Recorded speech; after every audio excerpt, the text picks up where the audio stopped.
Hey, this is Pastor Jay, and you're listening to the Daily Sabbath podcast.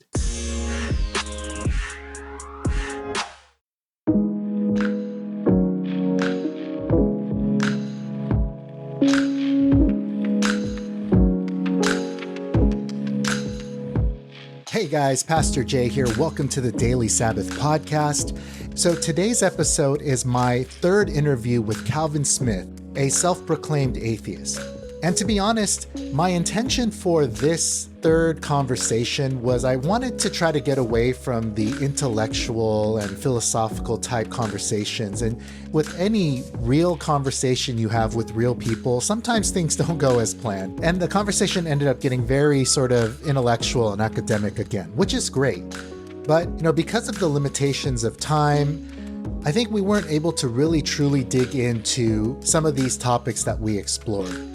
And so I think it would be really irresponsible of me not to come back to some of those topics, because I know for some of you guys who are listening, maybe this is new information. And so I don't want to leave you with these lingering questions or these new questions that maybe you've never really thought about and haven't had a chance to do much study on.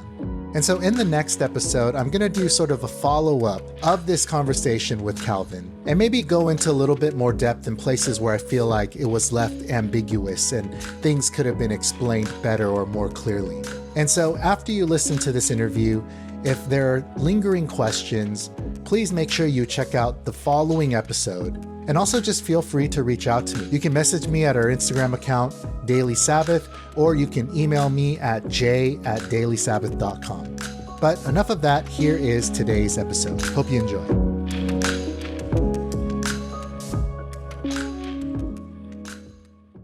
All right, welcome to the Daily Sabbath podcast. I'm your host, Jay Lee. And I am super excited about this for a couple of reasons. One, I'm super excited because this is my first interview back in forever. And so I'm just excited about that. But the second reason why I'm super excited is because of the guests that I have today. Inevitably, whenever I talk to people who listen to this podcast, the guest and the episodes that people always mention are the Christian and an atheist episodes with my guest today, Calvin Smith. And so just a refresher, for those of you guys who are familiar with the podcast, you know him. But just for those of you guys who might be listening for the first time, he's also known as Unquestionable Calvin on TikTok and social media. He is an atheist activist, and he's working with the Secular Alliance of Michigan. Calvin would consider himself to be a skeptic and an atheist, a humanist, and most importantly, a truth seeker.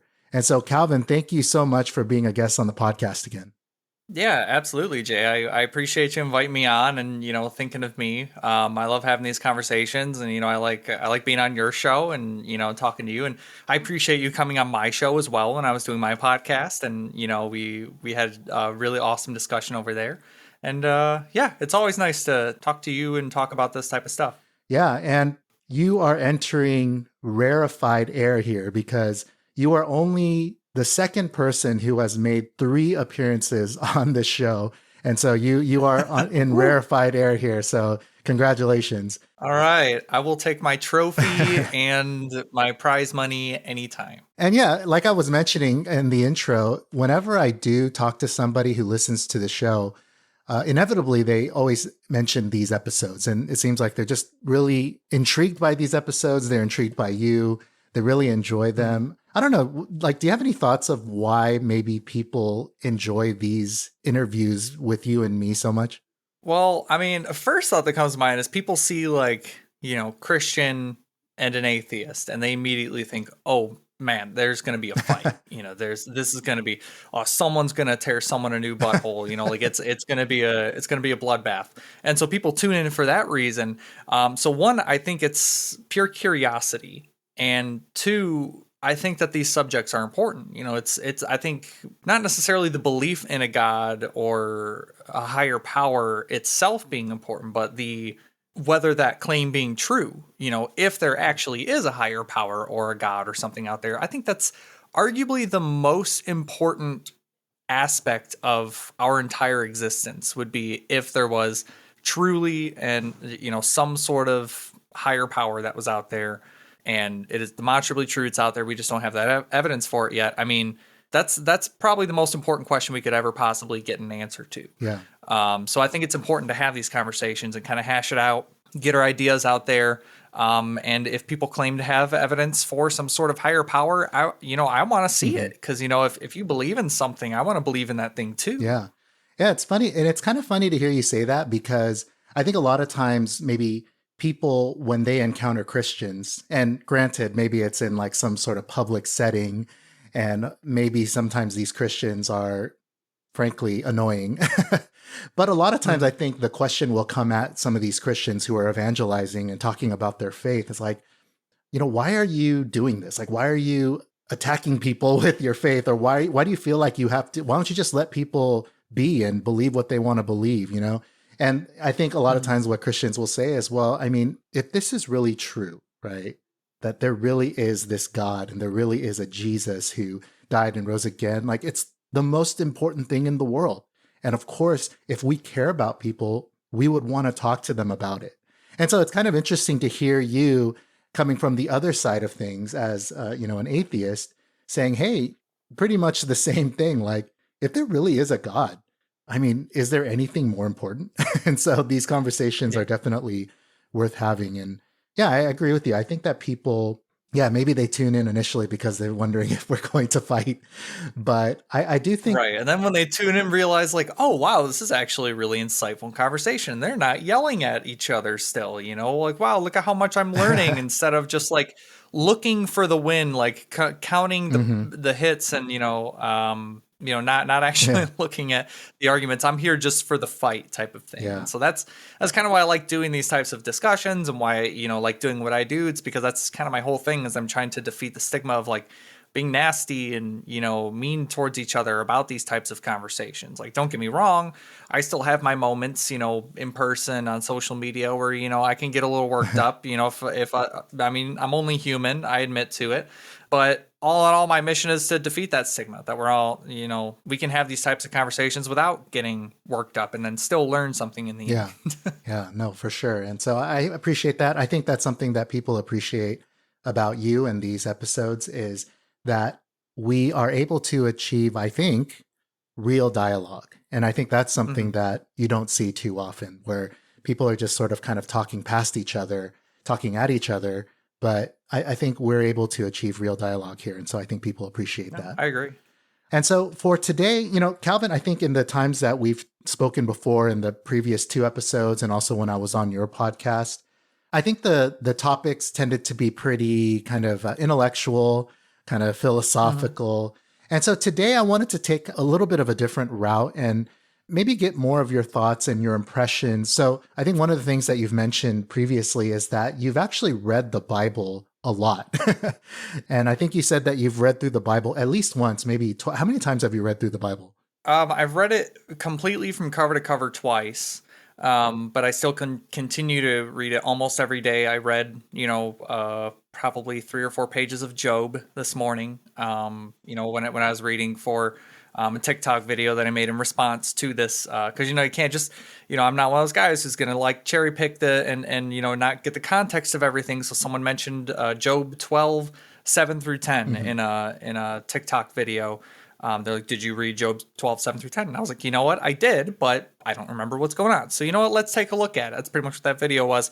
And so I read 7-10 on the video, but before the video, I obviously read the context of everything, a couple pages before and after, just to make sure everything was cool and clear. Yeah. And that I wasn't being that guy who just picked a verse that someone said and, said it. Okay. So, I don't mean to toot my own horn or anything, but I do think that I know more about the Bible than most Christians do, if I'm being honest. I mean, maybe I'm tooting my own horn, but yeah, I think it's important because I started reading the Bible as kind of a believer. I more so was agnostic, but I mean, at the time I started reading it the first time, if someone would have asked me, I probably would have said that I was a Christian at that time. But in deep inside, I was like, I'm not 100% sure right now. Even still now, I'm not 100% sure. Not that I'm claiming to know for certainty yet. Okay. But I've definitely read it a couple times, and I read the Quran and the Bhagavad Gita, and I started reading the Book of Mormon. It's incredibly boring, so I only got like maybe a quarter of the way into it, Mhm. and then just it kind of fell off. I still need to pick it up and read it again, but oh man, it's so boring. All right. Well, I give you permission not to read it. I'm just kidding.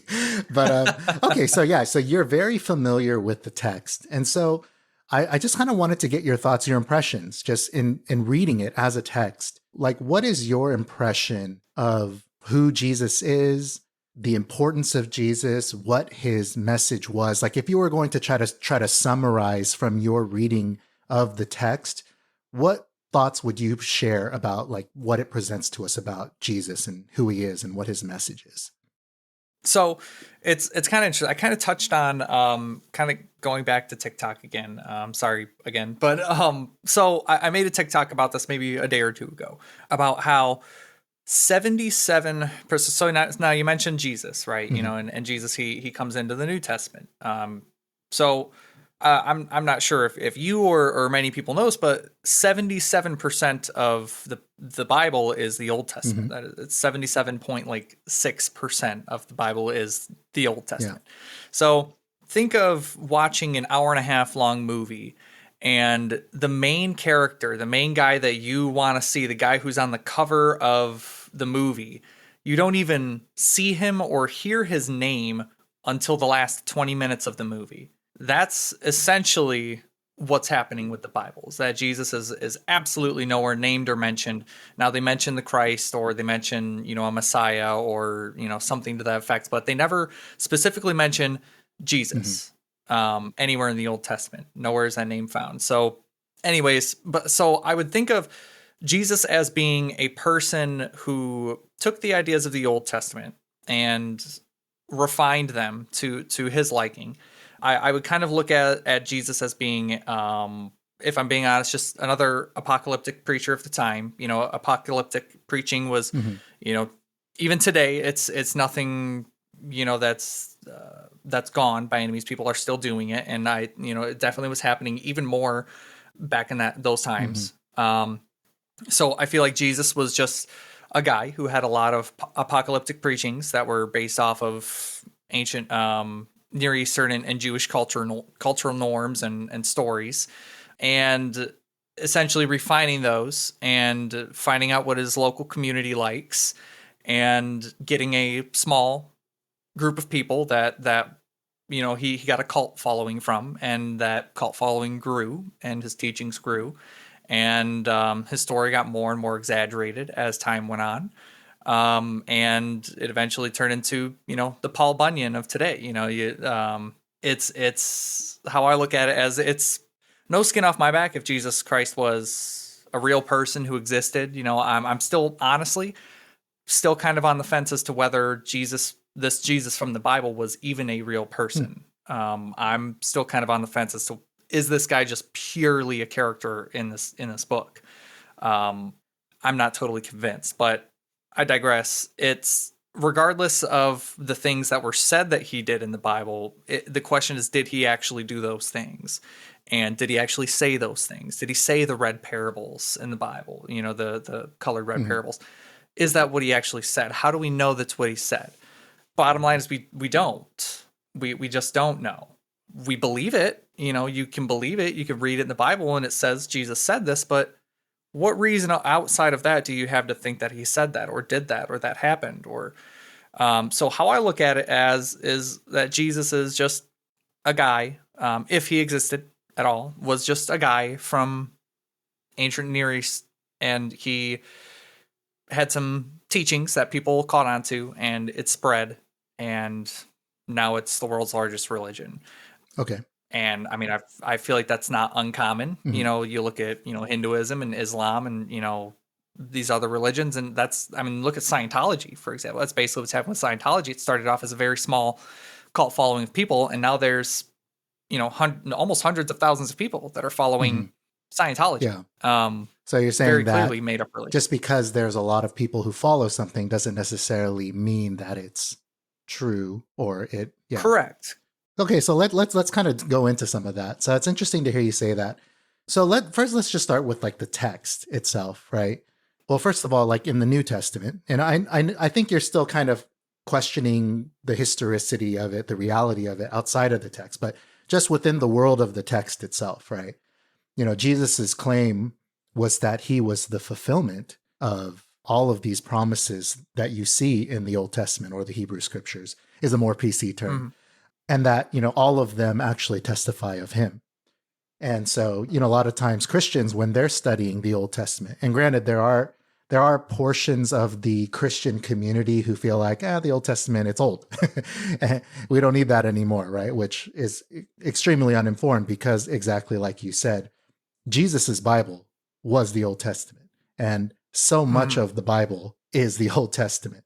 And really, what we would believe is, to understand the New Testament, you actually have to understand the Old Testament, because it is what leads up to and makes sense of everything that happens in the New Testament and what happens in the ministry of Jesus. You have no idea how glad I am to hear you say that, because that's an argument that I get into literally almost every day is Christians disregarding the Old Testament. And it's like, so, and then they'll say, but the 10 Commandments. And I'm like, oh man, you just caught yourself, right? Boy. So they want part of it, but they don't want part of it. That drives me crazy. It's like, you can't have the New Testament without the Old Testament. I'm glad that that you say that. I'm interested.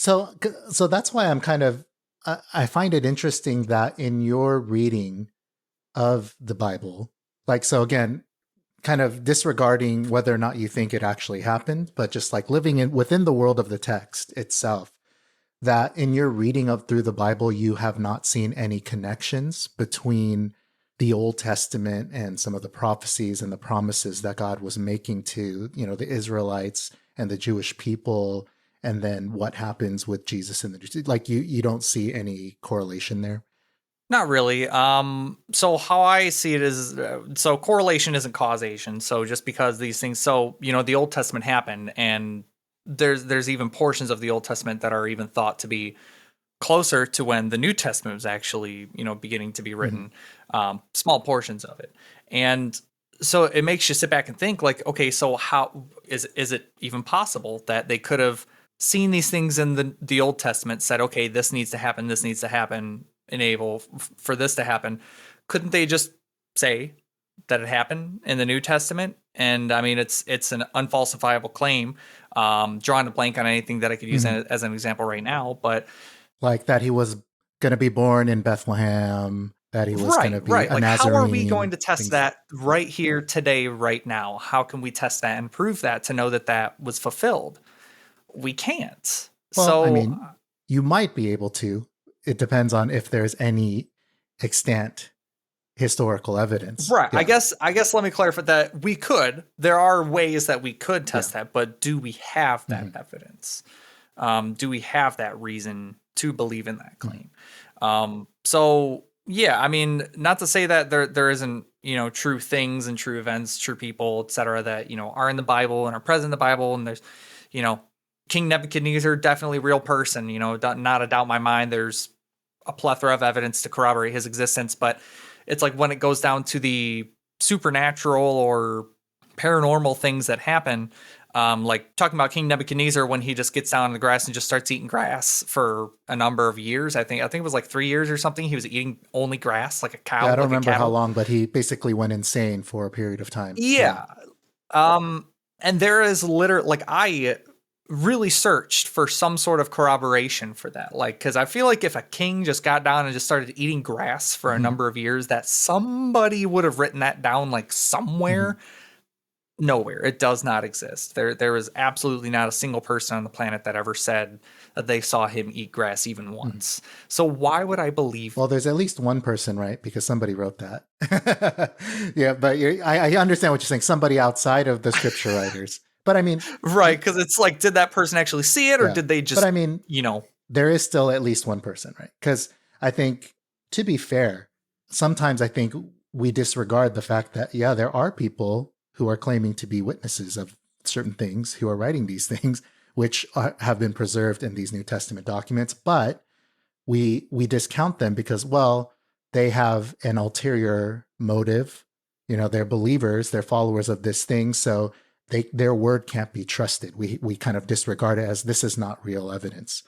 Which, I mean, I understand that there is obviously the possibility that this person has ulterior motives and could be deceptive, right? Because they're trying to promote, this thing that they believe.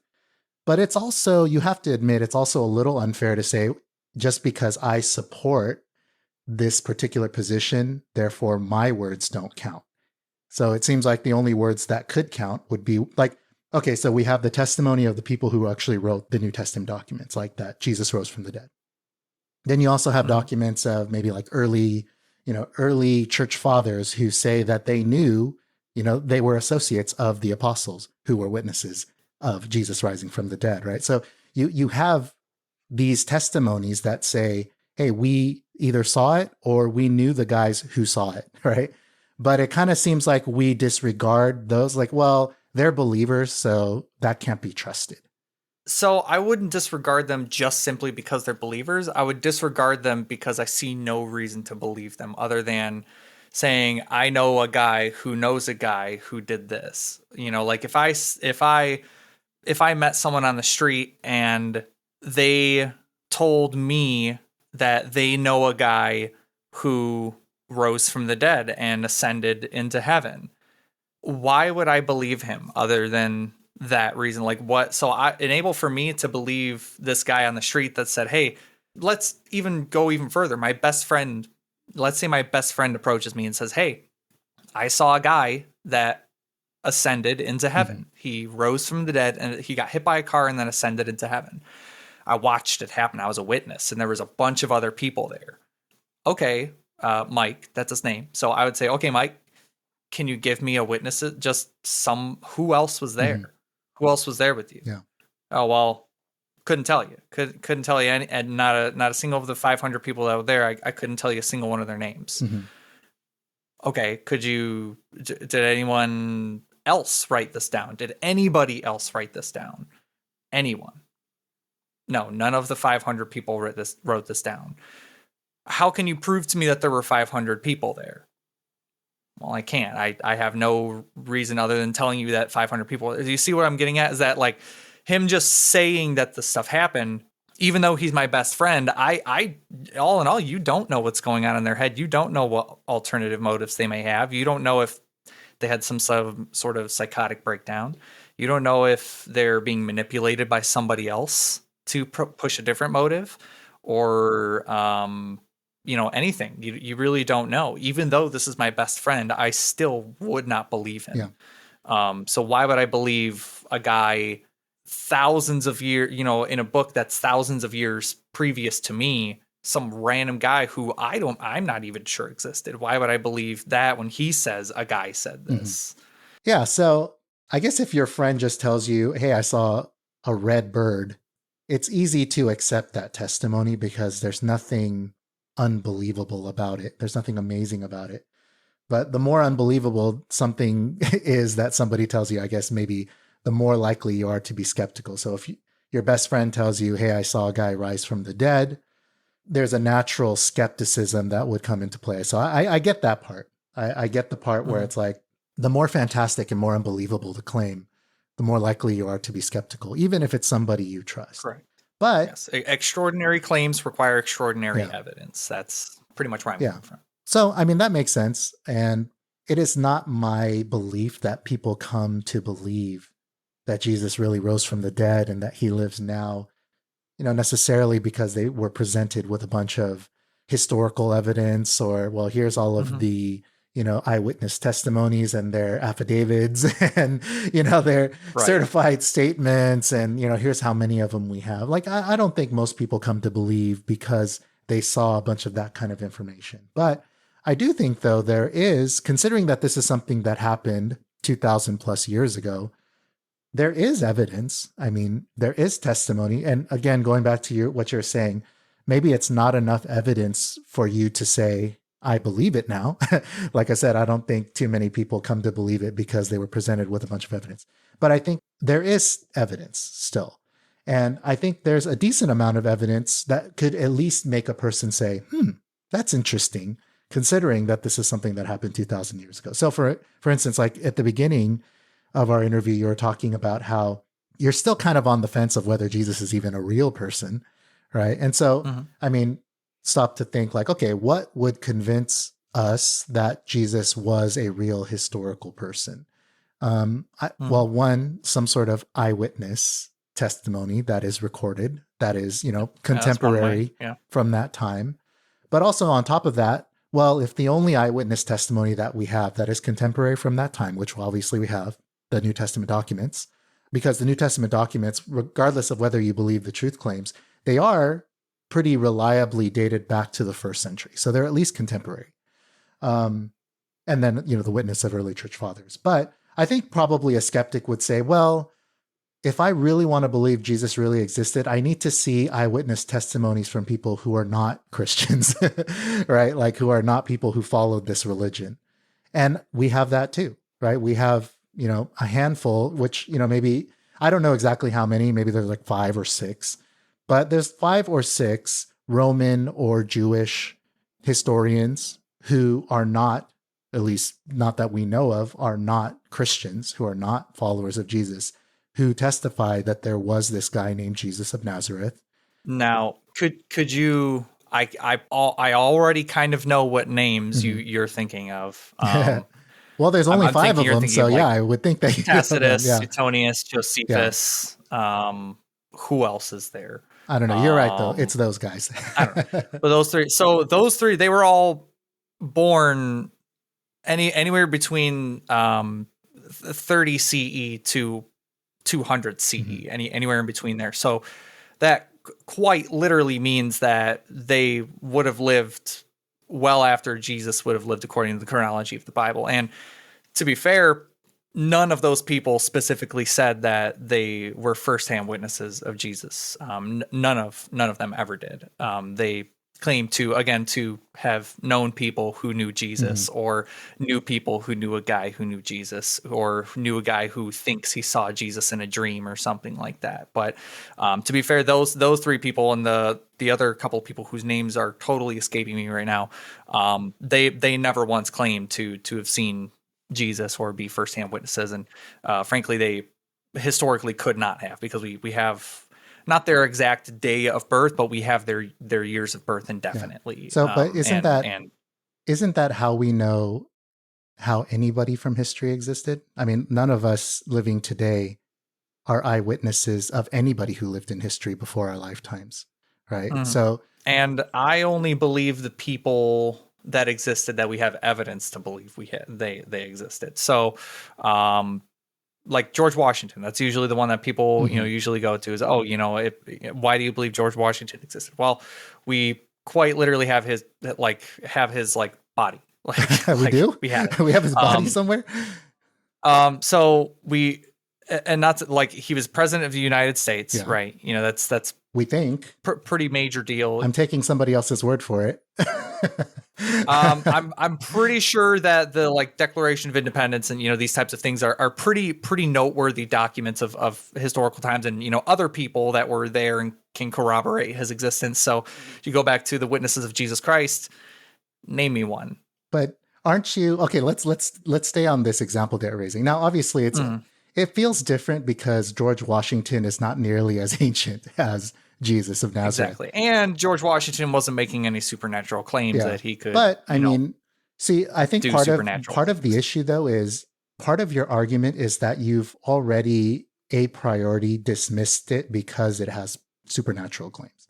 Like, that's part of your evidence of the fact that the testimony is not reliable. Yeah, because supernatural things don't exist. So I don't have a reason to believe in supernatural things until it's been demonstrated. So it being put in a book is no different than me looking at Harry Potter and seeing, the magic wand in Harry Potter. And I'm like, okay, what are the 2 differences between these things? Well, I tell her now we have more evidence for Harry Potter's existence than we have for Jesus's. So let's, at least we can look at Daniel Radcliffe in the face. Yeah. So let's stay on your example here with George Washington. So obviously it's different because George Washington is much more modern, not as ancient. And let's just kind of forget for a second about, the idea of supernatural claims, but just, did this guy exist? And at least to me, when I'm listening to you, I feel like all of the evidence that you just said for why you believe George Washington exists is all the same evidence that I'm using for why I believe Jesus existed. It's just that you don't accept, maybe because it's more ancient, But it seems like, No. because you're saying that there's contemporaries of George Washington who talked about him, who we've never seen them either. How do I know that any of those guys existed? There's no video evidence. But also there's a document, right? The Declaration of Independence that purportedly records things that George Washington or just this body of people have said that have been passed down to us. And I know what you're saying. So it's like, how do you dismiss the Bible, but not dismiss these other things? Not because spiritual, again, it's not the supernatural parts, but just on the question of, did these Yes. people really exist? Right. So because, again, witnesses, again, you can look at, the people who signed the Declaration of Independence. You can get evidence that, John Adams and Thomas Jefferson and Ben Franklin, all these people actually existed to corroborate George Washington's existence. We have clothing and bedding and stuff. But isn't that evidence also the same kind of evidence? Which is like, so, okay, you're saying I can corroborate George Washington's existence because I can corroborate the existence of John Adams. How? Because of the testimony of other guys that I've never seen. So we have Josephus, right? You look at, for example, if we look at like Josephus as being, let's say he's claiming to be a first-hand witness. Yeah. Well, the guy that he talked to, who's that guy that he talked to? We don't know. We don't know who this guy. He says he talked to a guy who says he talked to an apostle. This apostle was unnamed. How do we know that apostle saw Jesus? Well, the book claims that the apostle saw Jesus. Well, who wrote that? If that was before Josephus. See, what I'm getting at is that we don't know who is writing these things down. We can follow the trail all the way back to George Washington. We can follow it all the way back to John Adams or Ben Franklin or Abraham Lincoln, whoever it is. We can follow a paper trail back to these people, but you can't follow a paper trail back to Jesus, especially take away the Bible. What do you have as far as evidence outside of the Bible for Jesus existing? Like what else is there? Well, you've already dismissed the evidence of these non-Christian writers that we were talking about. So yeah, I mean, if you're going to dismiss these, because this is something that happened 2,000 plus years ago, right? So, but if you're going to dismiss the testimony of the few, non-Christian testimonies that we do have that this guy really existed, then yeah, I mean, I guess you're only left with Christian witnesses. Well, I mean, there's also the writings of outside of the New Testament that are from Christians, but yeah, definitely the New Testament writings are by far the main source of our knowledge of him. But it seems like you're dismissing that. So I know you mentioned first century.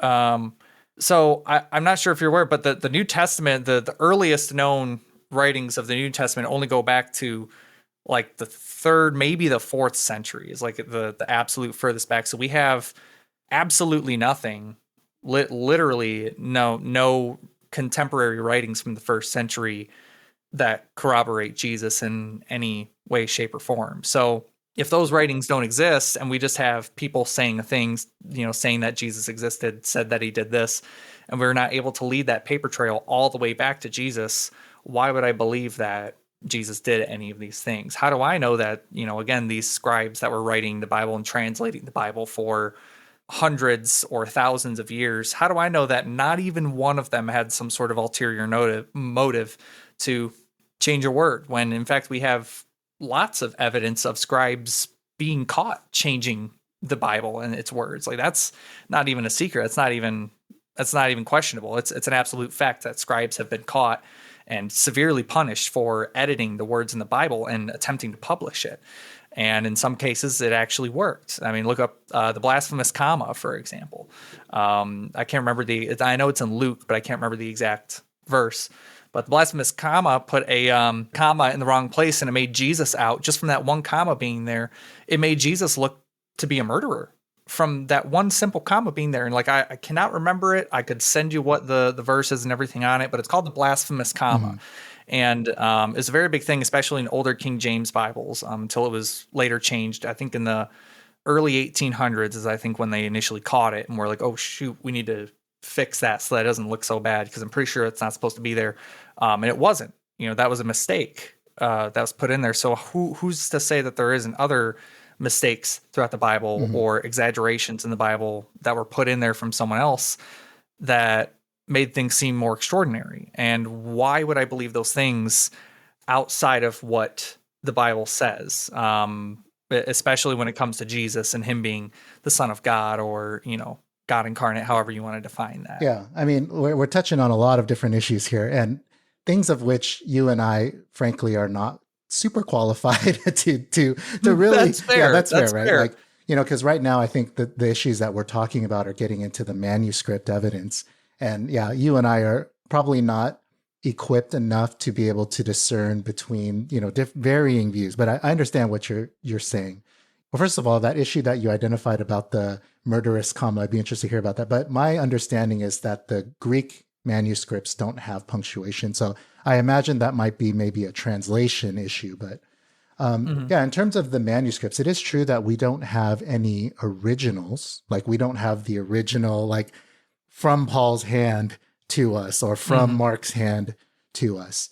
But I would dispute, and I think, again, this is something we'll have to defer to the experts, but I think there's plenty of reputable New Testament scholars who would say that, first of all, we have tons of manuscripts, maybe not all complete New Testaments or complete documents, but we have thousands of manuscripts from the New Testament, at least pieces. I do believe there is a fragment that goes back, and, obviously it depends on which expert you're talking to, but we do have a fragment that goes back as early as, like, earlier than 90 AD. But I do believe that we do have some fragments that are dated older than what you're suggesting. But I think the people who do study manuscript evidence, unless you're talking to only the fringest, most skeptical, date the New Testament documents to the first century. So I think we would need to also deal with that if we were going to continue to go down this trail of, talking about the reliability of the Bible. It's not just how old is the oldest manuscript that we have, but how old is the original writing of this document, right? And so we would have to debate whether or not there were significant changes introduced between the original writing of the document and the oldest manuscript that we have. So that is definitely a debate. But in terms of the dating of the original documents, I think there's plenty of scholars who would date these New Testament documents back to the first century, which puts them in contemporary times with the events that they supposedly speak of, including the life of Jesus, the life of the apostles. I would encourage you, I'm not sure if you're familiar with the author David Fitzgerald. I had him on my podcast. He's a Jesus mythicist. He's buddies with, like, Bart Ehrman and stuff like that. And I interviewed him on my podcast, and then he came out to Michigan maybe a month or two ago, and he did a book signing on behalf of the nonprofit that I work for. And I met him in person, got a couple books signed by him. But the reason why I bring him up is he wrote a couple books. It's called Nailed: Top 10 Christian Myths on Why Jesus Never Existed at All. And I encourage you to pick that up. And what he does is he breaks down every single person who has ever claimed to have been a firsthand witness, or that people claim are firsthand witnesses of Jesus. He breaks down every single one of them, and he explains how they are not, and what evidence and what reason he has to not believe that. So he has 2 volumes of that, and then he also has a book called Jesus Mything in Action, where he breaks down the New Testament more specifically, and he breaks down the ages of the New Testament. He said at this meeting that he was at, to the conference of people, if someone can present me of some evidence that Jesus existed, then I will write a book about not reading any of my old books over the past 30 years of looking for this evidence of Jesus Christ. And again, he clarifies, just as myself, that I truly don't care if Jesus existed or not. I care about the superpowers that he supposedly have, and the superpowers that other people supposedly had throughout the Bible. That's my big contention. Again, if someone were to come up to me today with they came up to me with a tooth, and they said, this is, I can show you the evidence that this tooth is Jesus Christ's tooth. Can show me the evidence? I would say, Great, cool, I'm convinced. Now prove the magic stuff. Mm-hmm. Yeah. You know, that's where it ends. Yeah. So this first half of the conversation did not go in the direction that I thought it was going to go. I was trying really hard to steer it into more just kind of examining the text for itself within its own world. But it's okay. I think this was still a good conversation. I think some observations I think that I'm making on my end about kind of your position. One is, I do feel like you've already decided that supernatural things cannot happen. And therefore, I feel like there's no evidence that anybody could present to you short of Jesus actually standing before you and you seeing him with your own eyes. Maybe like a Thomas experience where Jesus is standing before you and you can put your fingers in the holes, in his hands and his feet.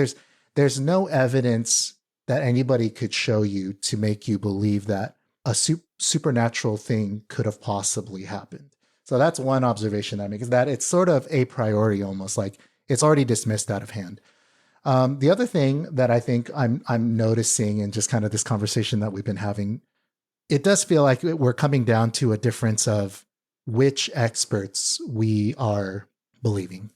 That you have your experts that you believe who present certain kinds of evidence about, the historicity of Jesus and the manuscript evidence and the dating and things like that.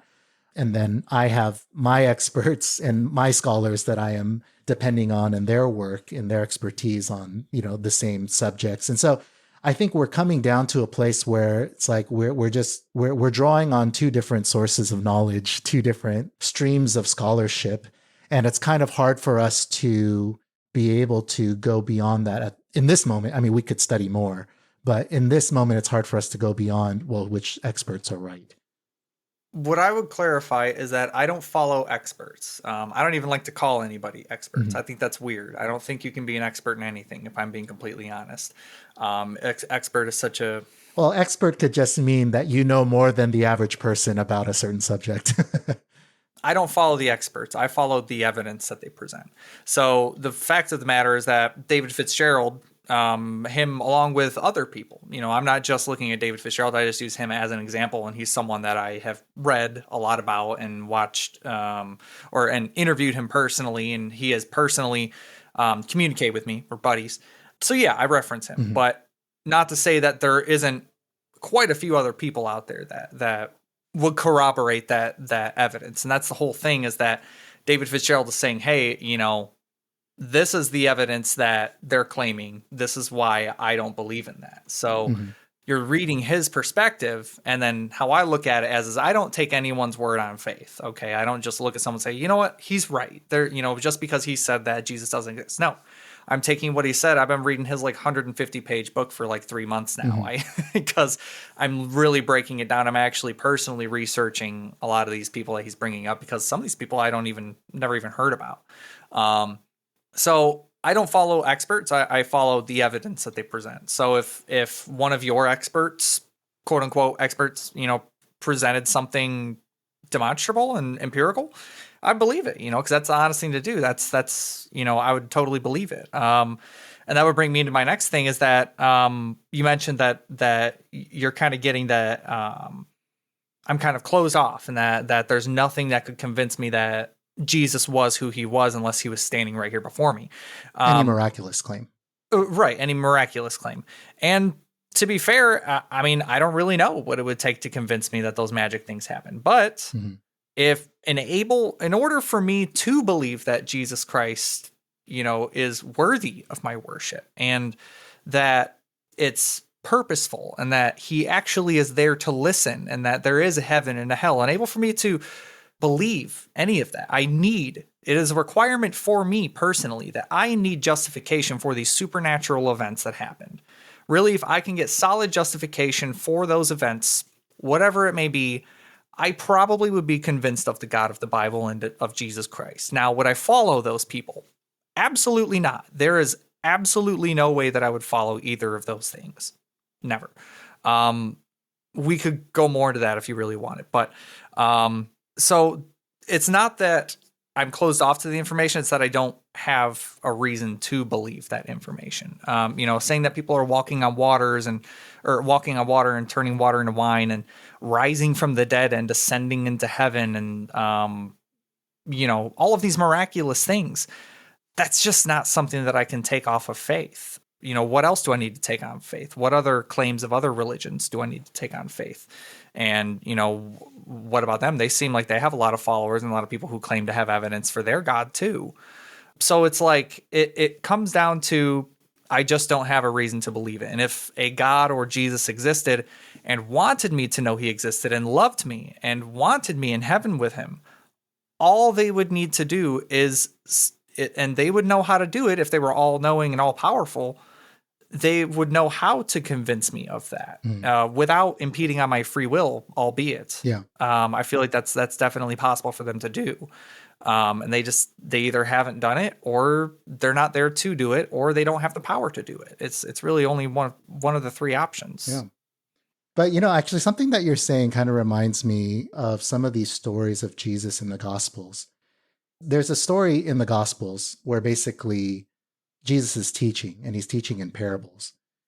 And then later on, the disciples privately are like, hey, dude, that story you told about the farmer and the seeds? Like, what does that mean? Right. Mm-hmm. And it's interesting. I mean, he does explain it to them what it means. But one of the things that he said to them was, like, he who has ears to hear and eyes to see, the secrets of the kingdom have been given to you, but to the rest, only in parables. Which is kind of interesting, because I think usually we think of parables as like, oh, Jesus is the master teacher, and he's using these illustrations to make it easier for us to understand it, right? But in that scene, it makes it almost sound like Jesus kind of obscured the teaching, right? And he said, to you guys, I have revealed all the secrets of the kingdom. Everybody else, they get it in parables. And it kind of feels like the difference between, like, because that's a question that I was asking in reading that story. What's the difference between these guys that they get it, just here it is, and everybody else, it's just sort of veiled a little bit. And it kind of feels like the difference was they were actually there following him and seeking him out and like, explain this to us. We want to understand this, and giving themselves to really like be his disciples. And everybody else was, maybe they're intrigued, maybe they're interested, maybe when Jesus came into their town, they came and like, okay, I'm going to check out this Jesus guy. But, so for some people, he completely changed their lives. And other people, he just kind of came in and out of their town and nothing, and they just went back to their lives. And so I guess the point I'm trying to make, sorry, that was a very long way to get to this. You're good. Is to maybe question one of your premises, which is that if Jesus wanted me to believe in him, I mean, surely he would make that apparent. But I think actually there's a lot of examples in the New Testament where Jesus didn't, not because he doesn't love people, but there seemed to be an onus on people to open themselves up. And he was also totally willing to walk right by you and walk right in and out of your town and let you miss it, basically. So I would just kind of question that premise where, and I'm not saying that this is necessarily you, because I do feel like you've sought the truth much more than the average person. Right. So I can't explain why he hasn't just revealed himself to you, right? Because you've been reading his book plenty. Yeah. I mean, like I said, I picked up the Bible the first time as not necessarily a devout believer by any means, but I picked it up because that's what my family believes, is that they believe in the Bible, and, they're very devout throughout my family. And they said, if you want to know God, there you go, pick up the Bible and get to know him. And so I said, you know what? Screw it. Okay, fine. I'll do it. What version should I read? And they said King James all day. So I said, okay. There's so your I picked first up mistake. King James. Yeah, oh my gosh. I was just about to say, just for clarification, anyone listening out there, if you haven't read the Bible before, please do not start on King James version. Like, not even like, it's such a hard, just because it's so hard to read. It's so hard to understand. I skipped over a couple little parts of it, like a couple Psalms and like Songs of Songs and stuff like that. I skipped over a couple things, but not a whole lot. I still would consider it a full cover to cover read through. I don't think I missed any of the important things that happened. And then the second time that I read it through, I picked up an NLT version, much easier translation to read. And I read every single word in that book from beginning to end. and annotated it the entire time. It took me 8 months to do it, of reading it almost every day. I took like a 2-week break when I was on vacation because I was like, I need a break from this book for a minute. Yeah, it took me like 8-9 months to read the Bible the second time, as opposed to the first time it took me like a month to read it because I just was like, reading it without note taking or anything. But by the end of the first read through, I consider myself an atheist by the time I finished it the first time. So I was like, there's no way I believe in that, like, because obviously I didn't believe in any other God claims or, higher power claims. So I didn't believe in this one right here, the only one that I'm really familiar with. So I'm atheist. I believe that there was no God. And here I am 7 or 8 years after reading the Bible the second time. And, now I consider myself an agnostic atheist because I can't prove that there is no God. I can't show you evidence of not God. Like that's not something I can do. That wouldn't be an honest position to have. So it's like I stay agnostic on it. I'm totally open to it. I mean, that's quite literally basically my part-time job is searching for God. Quite literally. I mean, you could put it that way. Is my part-time job is searching for God or searching for a God, whatever God or, supernatural or paranormal claim that may be. My part-time job is being a truth seeker. Yeah. So, I mean, like if I'm open to it, I want to know the truth. And, if your God or, someone else's God, like I interviewed a Sikh on my podcast. Is my last interview I ever did. I interviewed a Sikh, never talked to someone of that faith before. And, I got to say, I don't believe in his God claims either. I don't see reason to believe it. So, yeah, that's just kind of where I'm coming from is that, I just look at like the Bible as, being about as truthful as the Quran. The Quran has true stuff that happens in it, has not true stuff that happens in it. And the Bhagavad Gita does, and the Book of Mormon does. They all have true and not true things. And it's like, where do you differentiate? How do you differentiate the truth from the not truth? And, where do you draw that line? And why do you draw the line differently in other doctrines, but not in this one? That's kind of where I'm coming from. Yeah. So. Well, I mean, there's so many. Well, I guess we're going to have a volume 4. There's so many different things that we could talk Dude, about. I'm always down. Yeah. But, I mean, I just want to kind of reflect on some of what we're talking about here. I do think there are qualitative differences between the Bible, the historical verifiability of it, the credentials of it, than any of these other religious texts. But I think something that is clear to me, which maybe I already knew, is that there's no evidence available. Not to say there's no evidence. Like I said, we have a disagreement of what evidence is convincing or is reliable or not. But it's clear to me that there's no amount of evidence that could be presented to you that is going to suddenly turn you into a Christian. At least with the evidence that is currently available, there's no amount of it. It's not like a lack of knowledge necessarily. Or even. Yeah, I mean, I would partially agree with that. So like at the moment with the proclaimed evidence that, Christians and Christianity and, even Islam or Hinduism claims to have, no, I mean, if they're going to keep presenting that same stuff, no, I'm not going to believe that because I have reason not to believe this. So now if someone could present, something new, I always investigate these things. I don't, I'm not one to just, you tell me something and I just up and deny it. I actually investigate these things. That's again, kind of my whole shtick is that I investigate things that are claimed.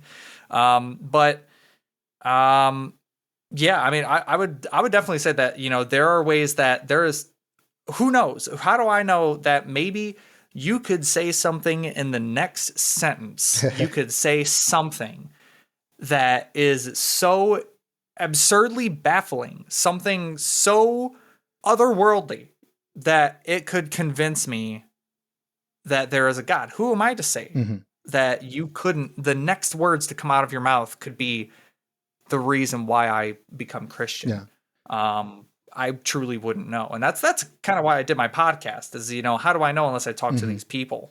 Yeah. And kind of what I was trying to get at is if that statement from somebody does come, it's definitely not going to be an evidential kind of historical. I just don't think that's possible, which I kind of already knew that even, the message of Jesus and the message of the scriptures is pretty clear that it's by faith, right? That there's a spiritual or existential knowing that happens when a person comes to believe in Jesus and give their life to follow him. And so, maybe these three conversations we have were just confirmation of what I already knew, which is, not that these kinds of things are not helpful, but ultimately people don't come to have a life transformation and just suddenly give their life to follow Jesus because of these kinds of evidences. But it's a spiritual and existential kind of knowing. It's something that you can only know by faith.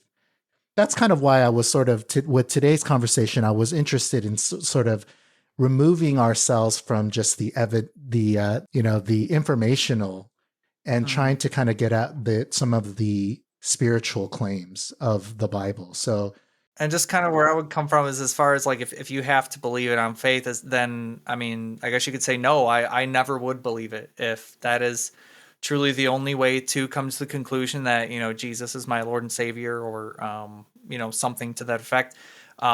If you have to have faith in it, able to believe it, then no, I never will believe it, because I come from the standpoint that faith is not a reliable way to truth. It's not a reliable pathway to truth. Faith is belief in something in lieu of evidence. It's you believe in something, on faith. You just believe it.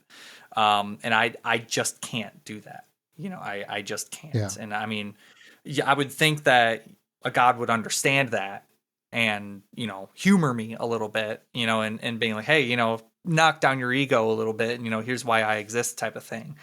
But, I'm almost 10 years into doing this truth seeking all day, every day. And, no dice. And I like to think I'm a pretty open person here, willing to understand it. And, I keep reading the book and I keep looking for the evidences, and I just keep getting further and further away from it. And if it's just on faith, I just can't. I can't believe that. Yeah. And I think that is pretty much what it is going to come down to. Like I said, I'm not going to accept that there's no evidence.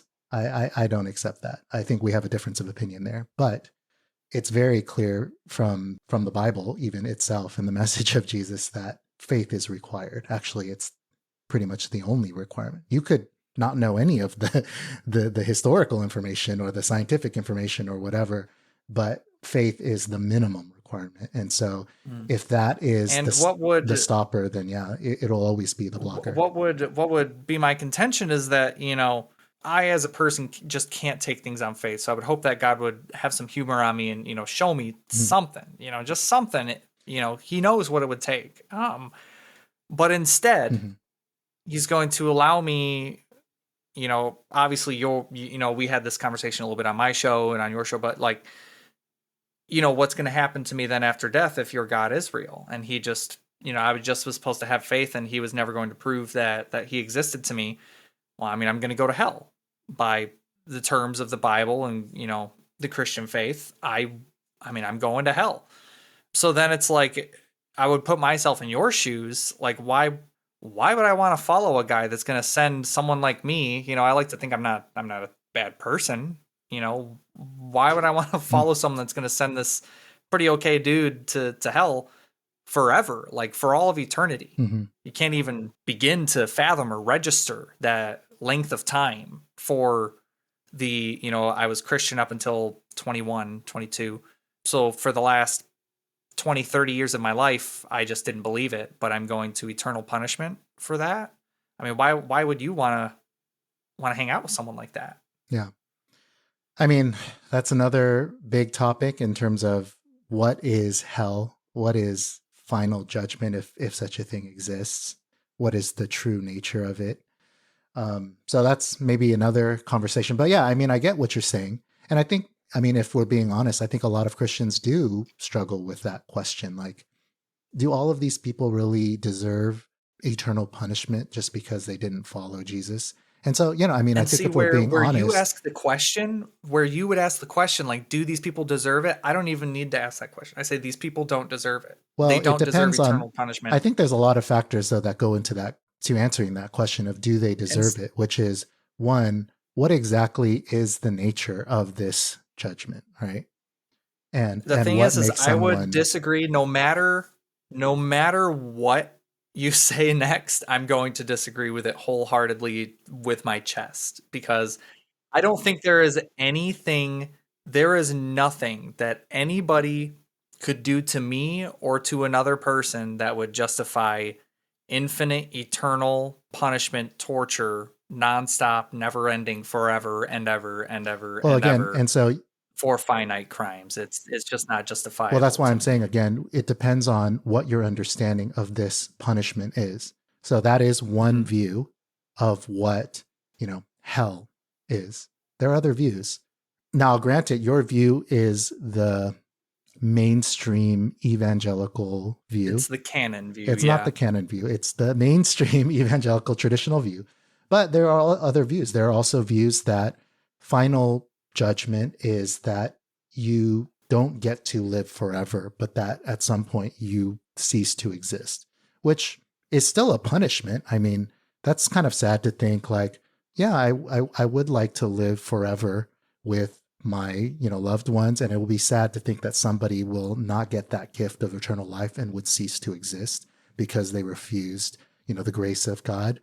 And so, not to Mhm. say that that's not a significant punishment, but it's maybe a little bit more understandable, where, okay, if God's saying, hey, I reached out to you, I gave you so many opportunities, you didn't want me, you don't want this life, so I'm giving you what you asked for, you will not enter into this Exactly. life. And see, that's where I would say, but God, I have been reaching out to you. I've been reading your book every damn day for 10 years.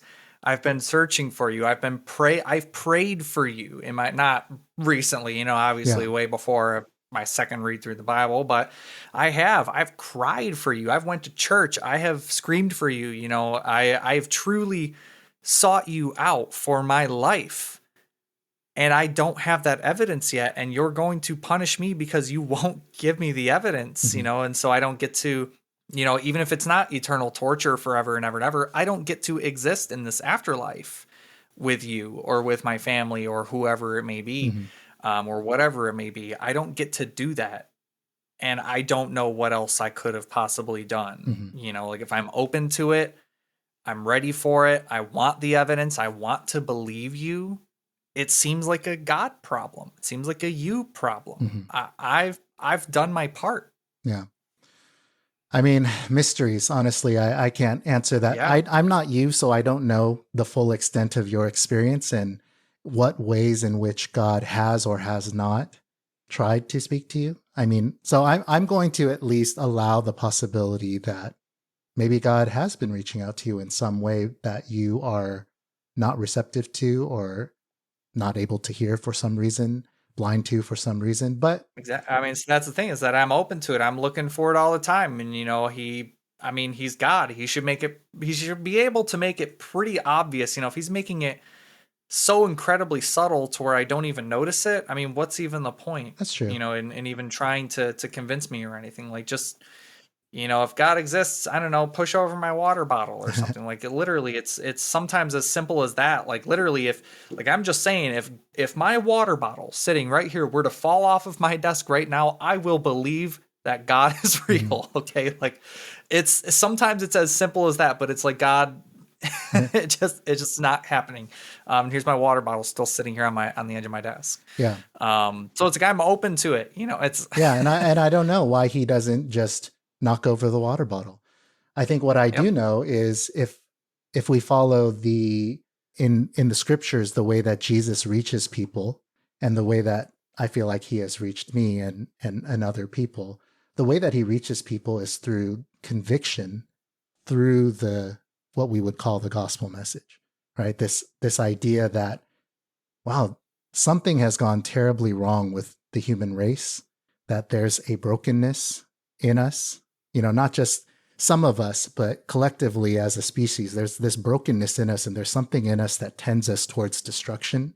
And what the Bible's claim would be, maybe going back to try to bring it full circle, going back to what I was trying to see if we could arrive at with our conversation. There's this persistent brokenness in the human race, and I think we can all see it, and we can all feel it. We watch the news, you can see there's something desperately wrong with humanity. And basically what God is saying is, it's because you're separated from me, and that connection with me is broken because of your sin. And there's something that needs to be done about that sin problem. And basically the answer is redemption. That, if you're accepting the gospel message, one, it's, I have to come to a conviction like, yeah, it's true. I mean, I see the brokenness of humanity, but I don't just see it out there in them. I see it in me.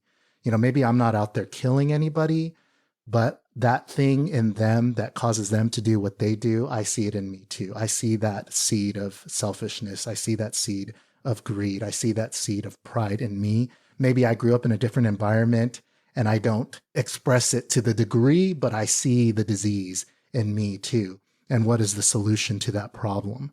Right. And that is how the Bible describes people coming to know or have evidence, is the conviction of these spiritual truths, that there's a brokenness in humanity. Yeah. We're separated from God. We're guilty. And there's a judgment that is well-deserved, but Jesus has come to be our Redeemer, and he's offered a sacrifice so that we can have that forgiveness. And it's that kind of a knowledge that happens for somebody to come and believe and come and follow Jesus. Now, that might not be the kind of evidence that you're looking for, but that's the kind of evidence he's kind of how offer. I see that is that, like, again, I read the Bible, and I say, these are,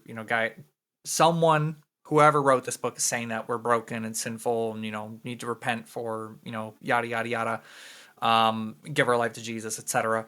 But why? Mm-hmm. Why do I need to believe you? Faith. So what it would come down to me is the reason why I would believe that something is quote unquote wrong with humans is not because of our inherent sin or anything like that, but we're a bunch of smart monkeys. We're a bunch of really smart monkeys with a God complex and really love to blow each other up and have control. And I think that's bottom line why the world is the way it is that we're monkeys in a power struggle. Who's going to be the top monkey? Mm-hmm. Then that's really what it is. Bottom line is that evolutionarily, we want power. We want to be on top. We want to be number one.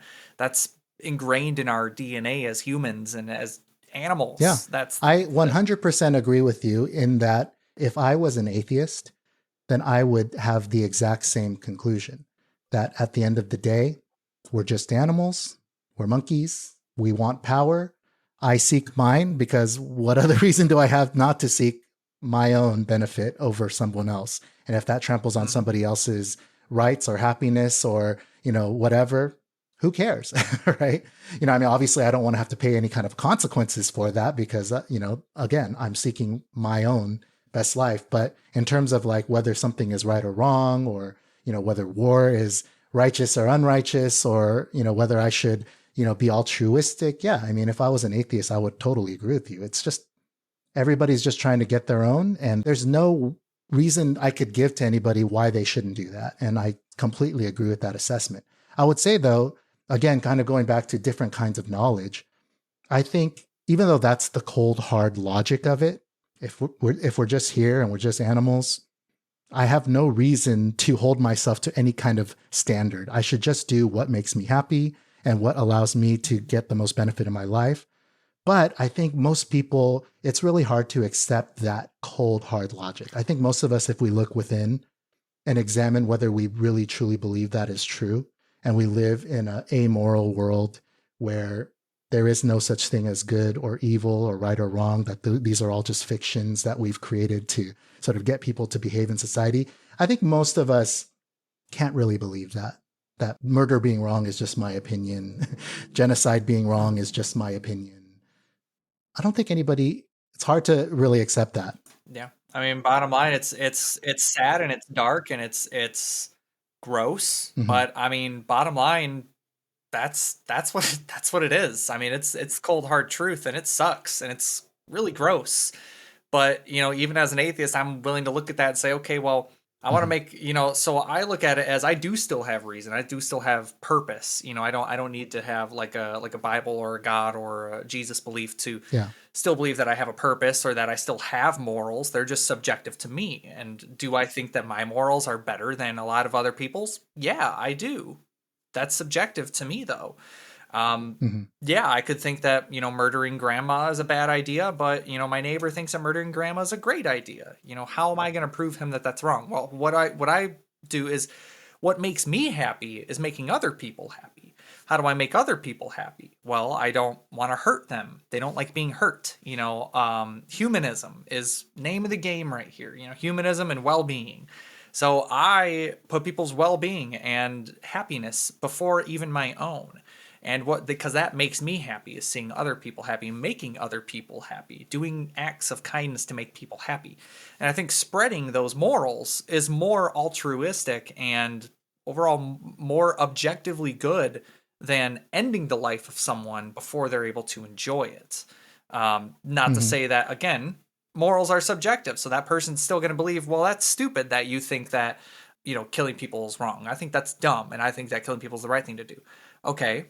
Well, that's that person's opinion, and maybe they shouldn't be left out in society so that other people, because sorry, not sorry, but I'm going to lock the person up who's going to end that person's life so they can be locked up for a little bit, chill out.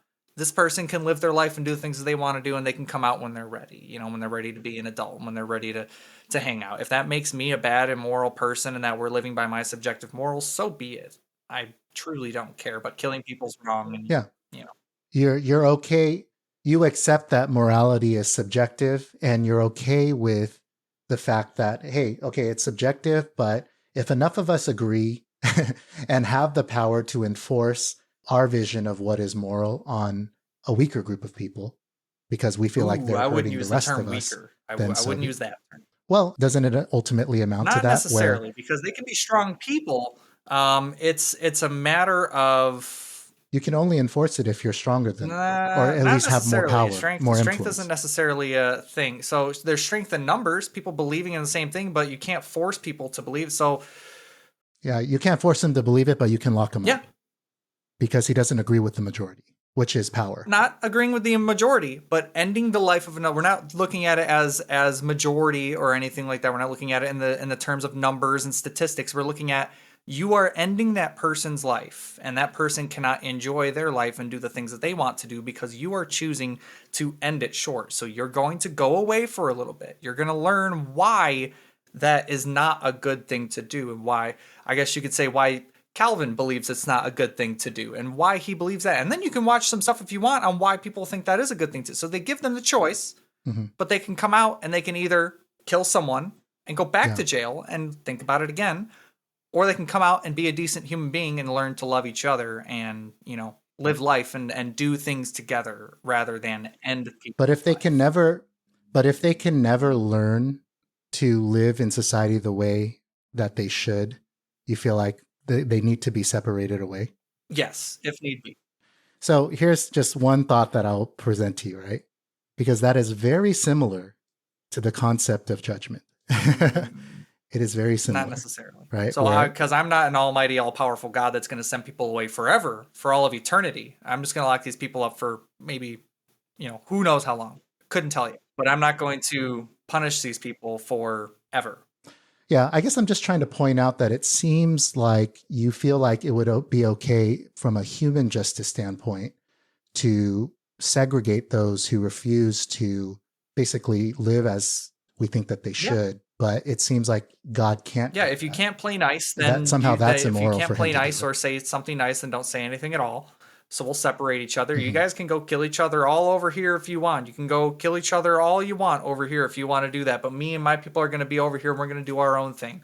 Or we're going to lock you guys up because you're the one guy in this whole society that wants to kill people for some odd reason. So you're going to go away and learn why we don't do that and what the purpose of us not doing that is.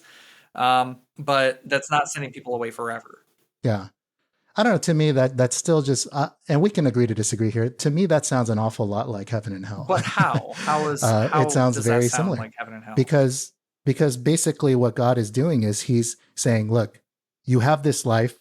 I'm giving you every opportunity to turn to what is right, to turn to a life of love, to accept this thing that I'm offering to you and become who I created you to be. But I'm not going to force you to.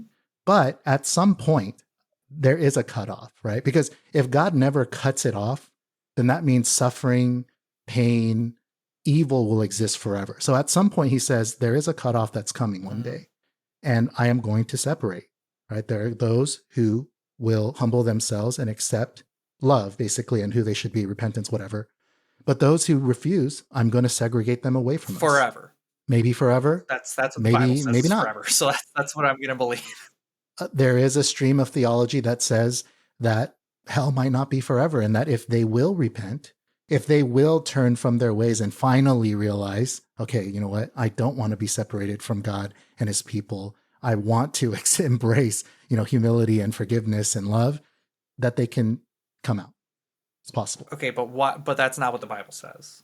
That's the thing, is that I understand that these people are saying this and coming up with these theological justifications, but that's not what it says. So to me, it's just like, okay, I believe that when you die, a leprechaun's going to give you a kiss on the cheek. That's what hell is. I don't know. Like that's about the truth value of it is. It could also be that at some point God just says, sorry, and you cease to exist. You don't get to live on. And that's not fair, into in my eternity. opinion. At least I allow these people to still exist, and that they have a chance to get out and live life more and exist and rehabilitate. But God's not giving them these chances. He's instead going to torture them. That's the thing, is that I'm saying to lock these people away. Just lock them up. They can still have 3 meals a day, watch TV, play video games, whatever it is. They can still, do things in a jail cell. They can still live to an extent in there while they rehabilitate. God is going to send these people to hell, and according to the Bible, forever. That's not at all what I'm trying to do. So that's why I would say that's not, because I'm not going to torture these people. I'm not going to throw these people into a pit of fire, or anything to that matter, or allow other people to torture them. Throw them in a place. I think that there's still justification for finite crimes. Regardless of what those may be, and needless to say, me simply just not believing in God is considered a crime in Christianity, and that's punishable.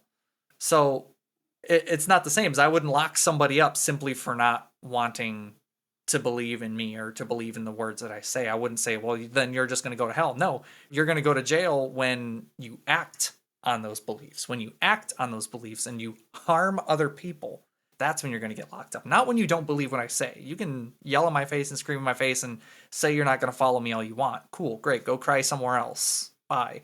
But I'm not going to lock you up forever in jail anyways, just because. Okay. Well, I mean, I think that the way that you're framing it, the way that you're framing the decision that God is putting to us is, that's one way to frame it. I would say that the way that maybe the Bible frames it is that we were created in his image. That knowledge of who we are is in here. We have suppressed it, turned away from it, and now we have fallen into this corrupted state, and we need redemption.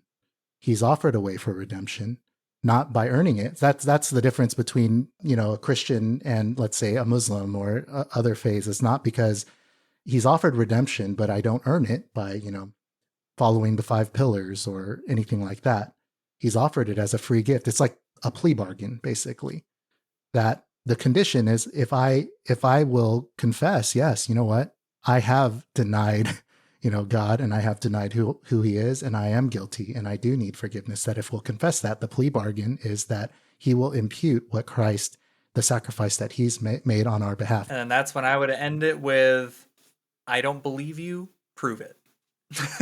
That would pretty much be it.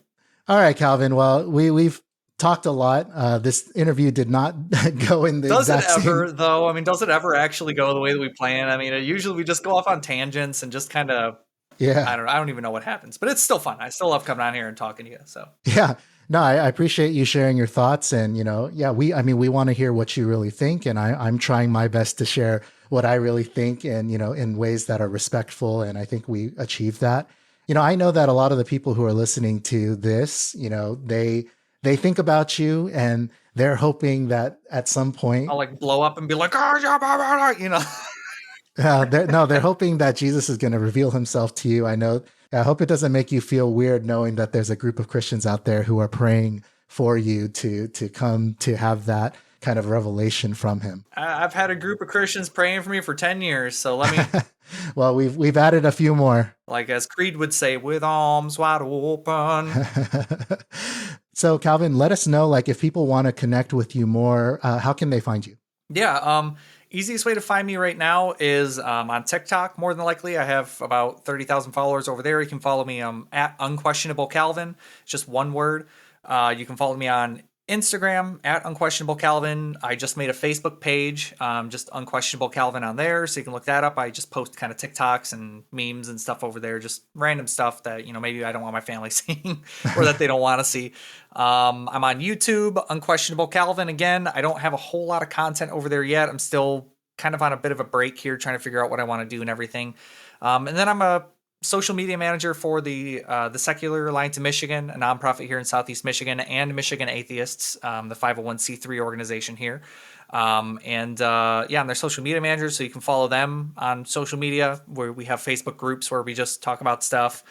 Christians are welcome as long as you're cordial and, you know, you're not here to fight or embarrass anybody, or welcome, you know, friendly debate is welcome in these groups.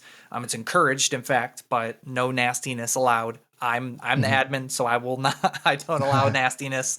So yeah, you can come join us there. I'm pretty much everywhere. If you just look up Unquestionable Calvin, or if you want to listen to my podcast that I'm no longer doing, it's Unquestionable with Calvin Smith. It's on Spotify and YouTube and all other streaming platforms. Again, I haven't made any content since July with that, but there's about 42 episodes that you can listen to there, where I talked to Jay actually on there once. So you can actually go there and listen to the interview that I had with him. All right. Well, thank you so much, Calvin. Appreciate you taking time to be here on the show again. Absolutely. Thanks. I appreciate it. The closing song for this episode, Do Not Delay, is by Maria Segerholm. The Daily Sabbath is a Provision podcast production. If you're enjoying the show, please leave us a rating and review and share this episode with someone. You can also check out all of our links in the episode description. But God,